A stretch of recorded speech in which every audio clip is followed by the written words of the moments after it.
বলো পাইবুড়ি ভাত গুছালাম। আইবুড়ো নাম ঘটালাম গো। হ্যাঁ ভালো করে গোছাও।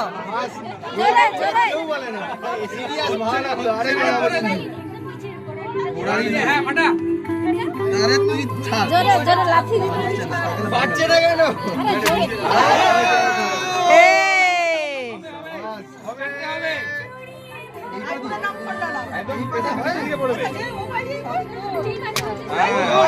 বাহ এবার এনার্জি হয়ে গেছে।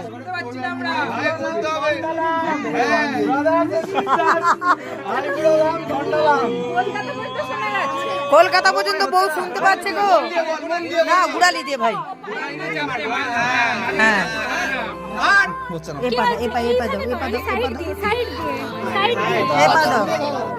একটু সাইডে